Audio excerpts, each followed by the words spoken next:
है कि हमारी जो डेफिनेशन है वो r क्रॉस f है, ठीक है, पॉइंट की डेफिनेशन है। अब मान लो किसी एक्सिस के अबाउट मुझे जानना है, तो उस एक्सिस पे कोई भी पॉइंट ले लेना है, उस पॉइंट के अबाउट हमें टॉर्क लिखना है और उस टॉर्क का कंपोनेंट देख लेते हैं उस एक्सिस के अबाउट। हालांकि ये तो उसमें से एक एग्जांपल मैंने लिया कि कभी भी अगर फोर्स एक्सिस के पैरेलल होगा तो उस एक्सिस के अबाउट टॉर्क 0 होगा। क्यों?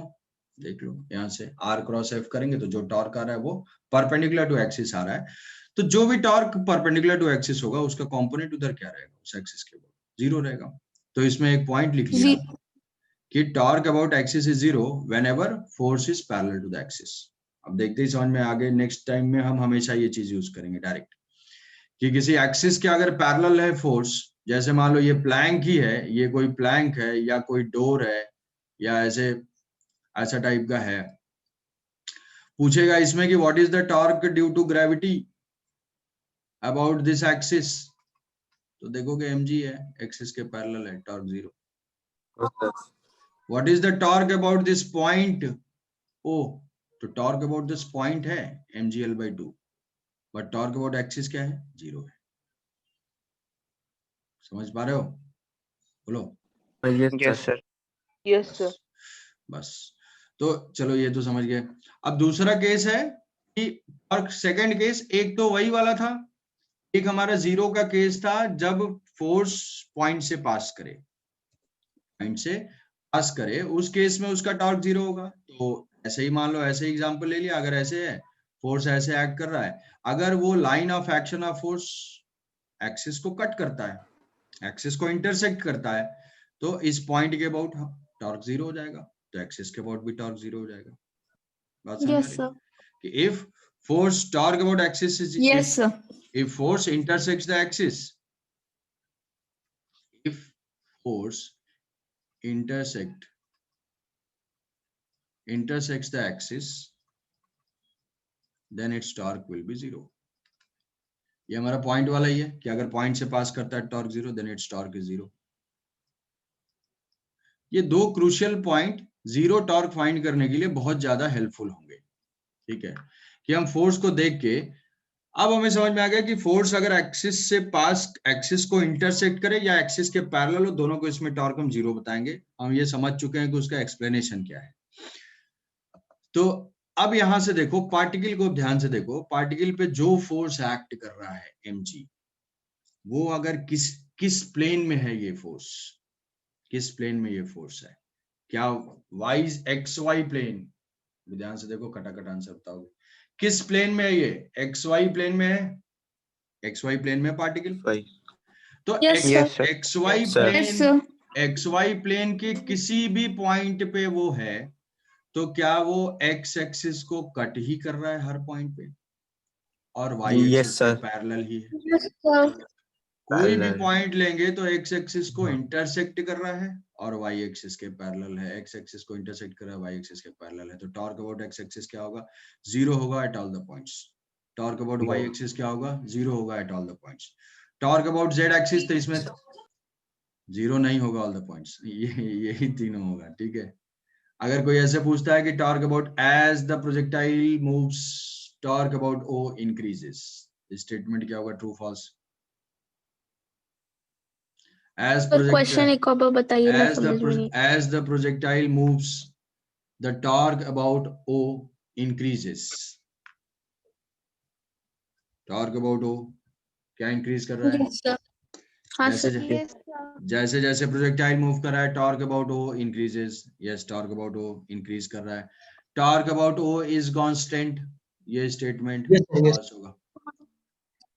Torque about O is constant कहाँ है, इंक्रीज कर रहा है तो फिर कांस्टेंट कैसे हो गया, फॉल्स हो गया ना ये। टॉर्क अबाउट ओ, ओरिजिन के अबाउट टॉर्क इंक्रीज कर रहा है, मैग्नीट्यूड बढ़ता जा रहा है, मैग्नीट्यूड क्योंकि फोर्स तो कांस्टेंट है, डिस्टेंस देखो शिफ्ट होती जा रही है, पहले r/2 पे पहुंचा, फिर धीरे धीरे r पे पहुंच रहा है, तो जैसे जैसे फोर्स की डिस्टेंस बढ़ती जा रही है, टॉर्क बढ़ता जा रहा है। Torque about z axis increases, z axis के अबाउट टॉर्क क्या हो रहा है, टाइम के साथ इंक्रीज कर रहा है। ये भी देखो, पहले यहाँ पे था, b पे था तो mgr था, mgr/2, यहाँ पे mgr हुआ। Torque about x axis is constant, torque about X axis is constant. Yes sir. Torque about X axis 0 है और वो कांस्टेंट भी है। Torque about Y axis is 0 and constant. तो ऐसे स्टेटमेंट इसमें दिए जा सकते हैं। प्रोजेक्टाइल मोशन होगा, प्रोजेक्टाइल मोशन में तुम्हें ये टॉर्क वर्क का फंडा जो है ये पूछा जाएगा। तो टॉर्क अबाउट पॉइंट, तो ये क्वेश्चन और ये दो केसेस से मैंने तुम्हें सिर्फ 2 पॉइंट समझाया। What is the difference between torque about point and torque about axis. तो कभी भी अगर कट करता है किसी भी प्लेन में, कहीं पे भी एक्सिस के पैरेलल और एक्सिस को इंटरसेक्ट करता है तो टॉर्क 0 0। समझ गए? Yes sir. ठीक है। Yes sir. तो यस सर। तो अब ये तो टॉर्क अबाउट एक्सिस समझ में आ गया। Torque about axis, torque about point. Next है हमारा टॉर्क। नेक्स्ट ऐसा है कि कोई ऑब्जेक्ट है, कोई रॉड है, और उस रॉड पे ये सारे पॉइंट्स जो हैं कैलकुलेशन में बहुत ज्यादा यूजफुल होंगे। ये कोई रॉड है, हॉरिजॉन्टल प्लेन पे है, हॉरिजॉन्टल प्लेन पे है, और यहाँ पे हॉरिजॉन्टल प्लेन पे इस तरीके से ये प्लेस्ड है, फ्रिक्शनलेस है बिल्कुल। और इस इंस्टेंट पे यहाँ पे फोर्स एक्ट कर रहा है। फोर्स एफ है और इधर से भी फोर्स एफ है। मैग्नीट्यूड सेम है, distance is L, distance L है। तो हमारा जो ये पॉइंट्स हैं कुछ ये पॉइंट है बी, ये पॉइंट सी है और ये पॉइंट डी है। ये डिस्टेंस भी हम मान लेते हैं l/2, मतलब सारे point, each point is separated by l/2। तो हमें लिखना है यहाँ से कि torque about A, torque about B, torque about C, torque about D, torque about A, torque about D.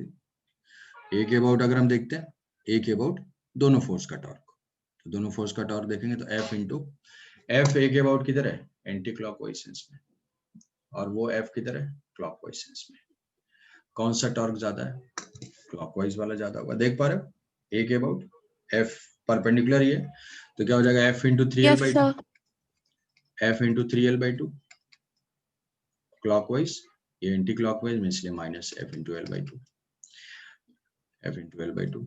So this torque is equal to F into L, F into L and clockwise, F into L clockwise। ठीक है। Yes sir. Torque about B देखेंगे तो ये force तो इसी से पास कर गया तो 0 हो जाएगा। इसका टॉर्क आएगा, इसका टॉर्क कितना होगा, बी के about F into L clockwise plus F into L, तो ये आ जाएगा F into L clockwise। Torque about C के अबाउट इस फोर्स का टॉर्क क्लॉकवाइज, उसका भी क्लॉकवाइज, दोनों सेम सेंस में।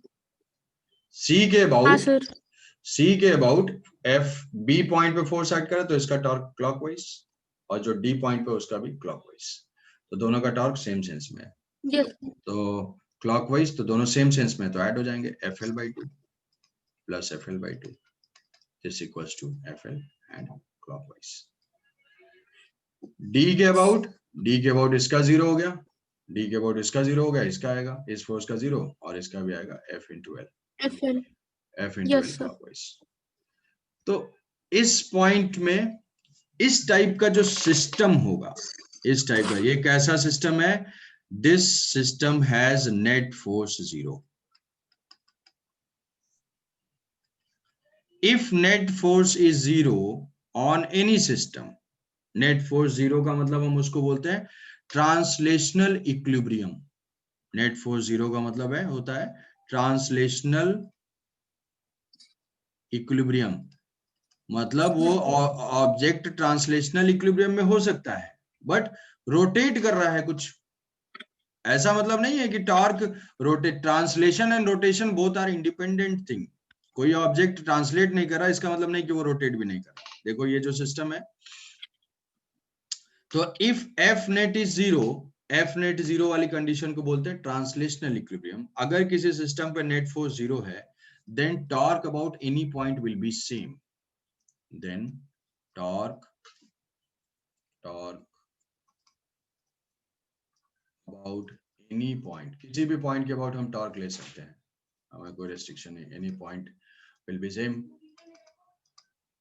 कहोगे इसका फायदा क्या हुआ? इसका बहुत ज्यादा फायदा है। क्यों?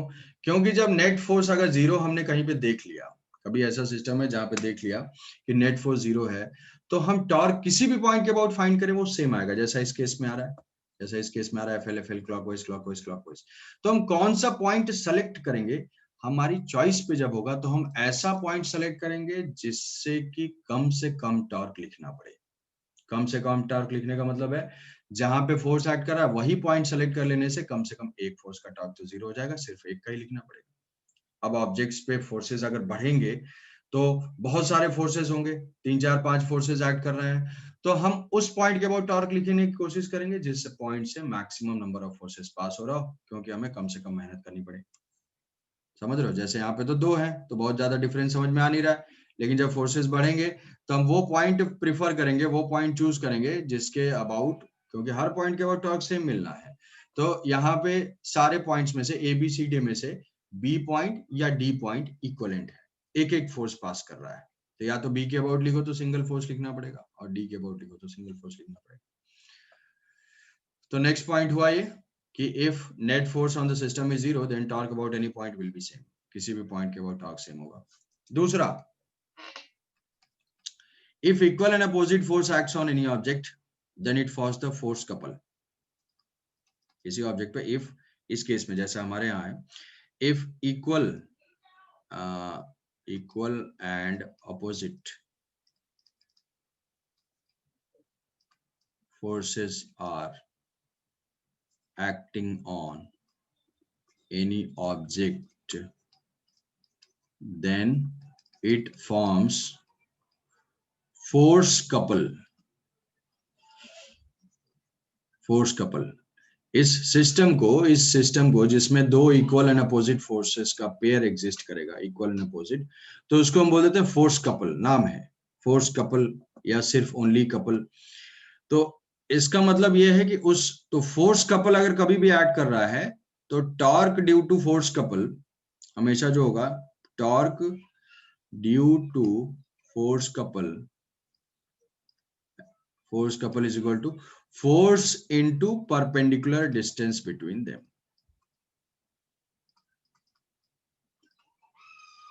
perpendicular distance between them, अगर दो फोर्सेस एक्ट कर रहे हैं और वो फोर्स कपल फॉर्म कर रहे हैं तो उसका टॉर्क हमेशा क्या होगा? Force into perpendicular distance between them. दोनों के बीच में परपेंडिकुलर डिस्टेंस है तो एफ एल ये आ रहा है।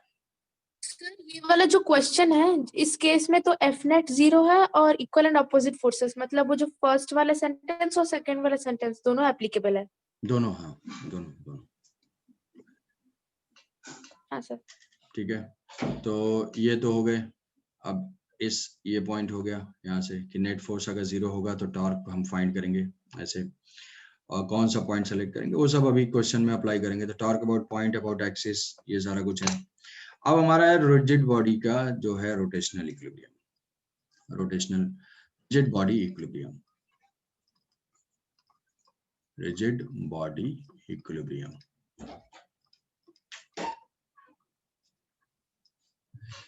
रिजिड बॉडी इक्विलिब्रियम, कोई भी रिजिड बॉडी अगर इक्विलिब्रियम है तो रिजिड बॉडी के दोनों टाइप के मोशन हो सकते हैं। रिजिड बॉडी ट्रांसलेट भी कर सकता है, रिजिड बॉडी रोटेट भी कर सकता है, या दोनों एक साथ भी कर सकता है, वो सब कुछ भी हो सकता है। तो अगर रिजिड बॉडी इक्विलिब्रियम में है मतलब उसके ऊपर नेट फोर्स भी जीरो है और नेट टॉर्क भी जीरो है हमेशा। पार्टिकल इक्विलिब्रियम, इससे पहले जो सर हम लोग नेट फोर्स जीरो करते थे वो क्या होता था? वो पार्टिकल होता था, वो पार्टिकल का फाइनाइट साइज होता था। पार्टिकल कभी छोटा सा होता है, वो तो रोटेट ही नहीं कर सकता है, तो इसीलिए वहां पे टॉर्क वॉर्क ऐसा कुछ आ नहीं रहा था। बट जब रिजिड बॉडी होगा, फाइनाइट साइज का ऑब्जेक्ट होगा, तो वहां पे नेट फोर्स भी जीरो होगा और नेट टॉर्क भी जीरो होगा, तभी हम बोलेंगे कि वो ऑब्जेक्ट इक्विलिब्रियम में है। जैसे हमारा ऊपर वाला केस क्या रोटेशनल इक्विलिब्रियम में है? ये रोटेशनल इक्विलिब्रियम में नहीं है। नेट फोर्स तो जीरो है बट उन फोर्सेस का टॉर्क नॉन जीरो है। तो कोई ऐसा स्टेटमेंट देता है कि किसी ऑब्जेक्ट के ऊपर net force zero means net torque zero, ऐसा नहीं है। नेट फोर्स इस केस में तो जीरो है बट नेट टॉर्क जीरो नहीं है, नेट टॉर्क कुछ आ रहा है। तो टॉर्क हमें फाइंड करना पड़ेगा, देखना पड़ेगा। ये नहीं होता है कि अगर नेट फोर्स जीरो है तो sure shot there net torque zero ही होगा, नहीं। नेट फोर्स जीरो है तो हम बोलेंगे कि सेंटर ऑफ मास एक्सेलरेट नहीं होगा, बट सेंटर ऑफ मास या किसी भी एक्सिस के अबाउट रोटेशन पॉसिबल है। तो अगर रिजिड बॉडी का इक्विलिब्रियम है तो उसके ऊपर नेट टॉर्क भी 0 होना चाहिए और नेट फोर्स भी 0 होना चाहिए, बस यही कंडीशन है। ट्रांसलेशनल, इसी को हम बोलते हैं रोटेशनल इक्विलिब्रियम। रोटेशनल इक्विलिब्रियम की भी कंडीशन है और ये ट्रांसलेशनल इक्विलिब्रियम की कंडीशन थी, नेट फोर्स 0।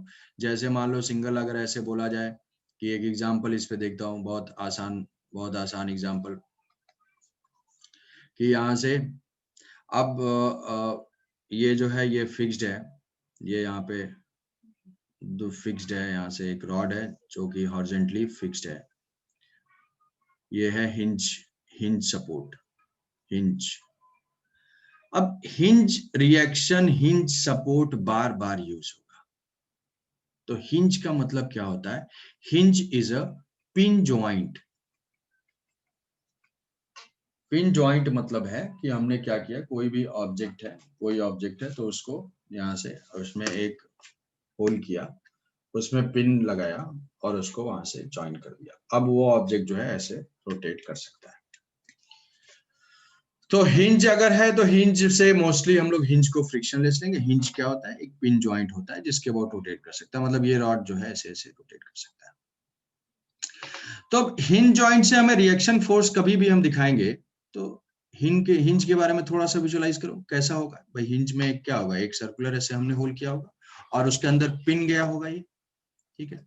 अब पिन तो किसी भी पॉइंट के कांटेक्ट में हो सकता है, उसके यहाँ पे ऐसे टाइप का है, ऐसे टाइप का अगर ये होल है तो ये पिन है, तो ये पिन तो इसके सरफेस के कहीं पे भी कांटेक्ट में आ सकता है। वो डिपेंड करेगा रॉड कैसे है, ऐसे है, ऐसे है, ऐसे है, कुछ भी। तो ये हिंज में हमें फाइंड करना होता है रिएक्शन फोर्स, क्योंकि दो सरफेस कांटेक्ट में आएंगे तो रिएक्शन फोर्स तो होगा। वो रिएक्शन फोर्स किधर होता है? हम लोग बचपन से जानते हैं कि reaction force perpendicular to the contact surface. But ऐसे हिंज वाली सिचुएशन में पता ही नहीं है कि ये किधर कांटेक्ट में है, किधर कांटेक्ट है, तो हिंज रिएक्शन की डायरेक्शन इधर भी हो सकती है, हिंज रिएक्शन की डायरेक्शन इधर भी हो सकती है, पता ही नहीं है मुझे। तो हिंज रिएक्शन को ये कंफ्यूजन से बचने के लिए हम एक पॉइंट का यूज करेंगे कि चलो ठीक है, कहीं भी डायरेक्शन हो, किसी एक प्लेन में किसी वेक्टर के वो ही मैक्सिमम रेक्टेंगुलर कंपोनेंट हो सकते हैं। मतलब अगर हिंज रिएक्शन मुझे फाइंड करना है तो इस हिंज रिएक्शन के दो कंपोनेंट ही पॉसिबल हैं जो कि म्यूचुअली परपेंडिकुलर होंगे। उसको मैं दिखा दूंगा Rx से एंड Ry से। अब Rx Ry आ जाएगा तो हिंज रिएक्शन का मैग्नीट्यूड भी आ जाएगा और डायरेक्शन भी tan थीटा करके मैं बता दूंगा कि हिंज रिएक्शन की डायरेक्शन किधर है। बात समझ पा रहे हो? तो हिंज रिएक्शन फाइंड करने के लिए हमेशा हम क्या करेंगे? हिंज के रिएक्शन फोर्स एज्यूम करेंगे। कैसे? दो म्यूचुअली परपेंडिकुलर कंपोनेंट एज्यूम कर लेंगे। क्यों दो ही म्यूचुअली परपेंडिकुलर? एक प्लेन में मैक्सिमम कितने कंपोनेंट हो सकते हैं किसी वेक्टर के? Maximum component possible infinite, maximum mutually perpendicular component possible 2। एक 3 डायमेंशन में maximum component possible infinite, maximum mutually perpendicular component possible 3। बात समझ रहे हो? 3। तो ये रॉड जो है, ये रॉड यहाँ से mg, ये हिंज रिएक्शन को, हिंज रिएक्शन ऑलवेज दो म्यूचुअली परपेंडिकुलर कंपोनेंट एज्यूम करोगे। क्यों एज्यूम करोगे, कैसे एज्यूम करोगे वो बता दिया। Rx Ry हम दो कंपोनेंट ले लेंगे। अब ये दिया हुआ है कि this rod is in equilibrium, this rod is in vertical plane में है और ऐसे स्ट्रिंग से ये इक्विलिब्रियम में है। अगर हम इसको कट कर देते हैं तो ये ऐसे नीचे आएगा, ठीक है। बट अभी हम इक्विलिब्रियम के बारे में सोच रहे हैं केवल ऐसे। तो यहाँ पे टेंशन T है, इसमें टेंशन T एक्ट कर रहा होगा और यहाँ से जो है mg एक्ट कर रहा होगा। This rod is find the reaction force and tension. ये सारे फोर्सेस हमें कैलकुलेट करने हैं। तो यहाँ पे ये तो इक्विलिब्रियम में है। इक्विलिब्रियम से अभी हमने देखा कि क्या है यहाँ पे, दिस इज इन इक्विलिब्रियम। तो रिजिड बॉडी अगर इक्विलिब्रियम में है, इसका मतलब है उसके ऑब्जेक्ट नेट फोर्स 0 होगा। नेट फोर्सेस 0 होने का मतलब उनका वेक्टर सम 0 है। वेक्टर सम 0 होने का मतलब हमारे पास 3 स्केलर इक्वेशन है कि x के अलॉन्ग नेट फोर्स 0 होना चाहिए, y के अलॉन्ग नेट फोर्स 0 होना चाहिए, क्योंकि ये तो वेक्टर इक्वेशन है, f सेट 0 होना चाहिए, और summation of torque 0, summation of torque 0, summation of torque 0। हाँ सर एफ नेट 0 है तो हम लोग मतलब फोर्स सारे 0 होना जरूरी है क्या सर? वो कैंसिल आउट भी तो हो सकते हैं। तो वही बोल रहा हूँ, सारे फोर्स जीरो होना जरूरी थोड़ी है, मैं बोल रहा हूँ रिजल्टेंट उनका, रिजल्टेंट नेट फोर्स के एक्स कंपोनेंट, इंडिविजुअल फोर्स थोड़ी, जब एक ही फोर्स होगा तो वो जीरो होगा, दो फोर्स होंगे तो दोनों कैंसिल भी कर सकते हैं।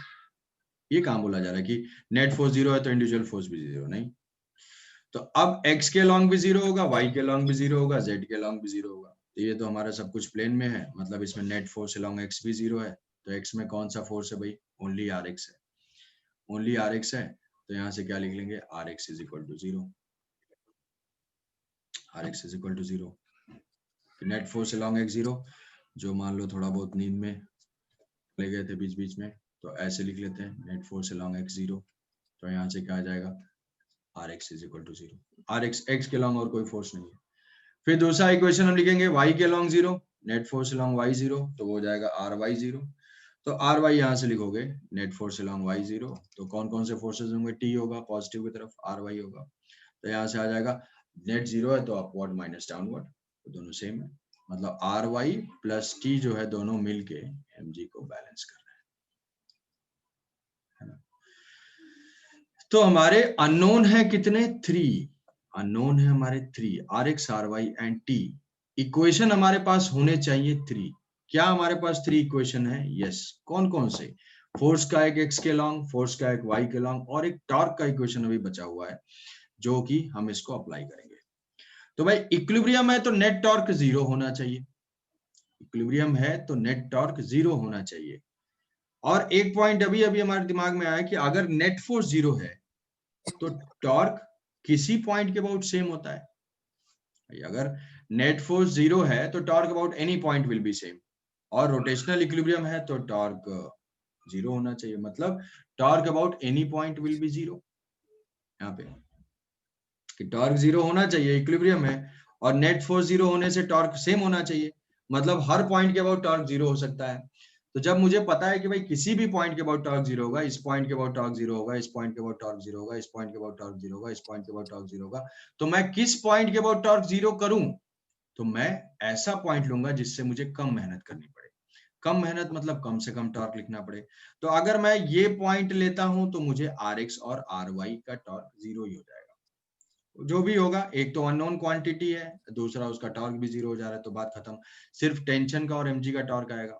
यहां से पॉइंट लूंगा तो ये सबका टॉर्क लिखना पड़ेगा, बिना मतलब का सिर दर्द, डायरेक्शन देखो प्लस माइनस। यहां से लिखूंगा तो mg का टॉर्क जीरो होगा, rx और t का आएगा। यहाँ करूंगा तो t का जीरो होगा। तो जो अननोन क्वांटिटी है उसमें से कोई पॉइंट ले लेता हूँ, या तो ये ले लेता हूँ या तो ये ले लेता हूँ। मैं हिंज के अबाउट लिख देता हूँ कि net torque about hinge is zero. तो नेट टॉर्क अबाउट जो हिंज रिएक्शन है दैट इज जीरो। तो हिंज के अबाउट जो rx ry है वो तो उसका टॉर्क तो जीरो ही हो जाएगा क्योंकि उसी पॉइंट से पास कर रहा है। mg का टॉर्क, जो लोग फोटो भूल गए, फोटो ऐसे है, ये rx ry, यहाँ से mg और यहाँ से t। mg का टॉर्क क्लॉकवाइज कितना? mgl/2, mgl/2 clockwise. टेंशन का टॉर्क एंटी क्लॉकवाइज, तो क्लॉक को पॉजिटिव मान लेता हूं तो एंटी को नेगेटिव मान लूंगा, minus T into L is equal to zero. तो यहां से T is equal to mg/2,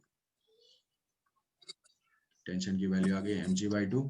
यहाँ पे पुट कर देंगे इस इक्वेशन में, ये इक्वेशन था हमारा 1, ये इक्वेशन 2 और ये इक्वेशन 3। तो इस 3 से वैल्यू पुट कर देंगे यहाँ पे, तो ry भी क्या आ जाएगा? ry is equal to mg/2, rx is equal to zero. समझे? mg/2।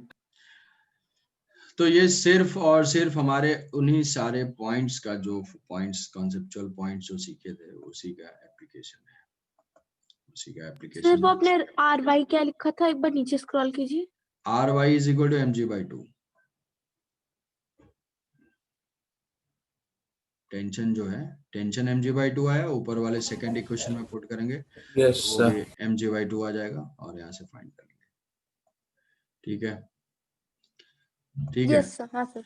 चलो आज, हाँ सर। आज के मुख्य समाचार यहीं तक। नेक्स्ट क्लास में हम लोग यही इक्विलिब्रियम वाले केसेस को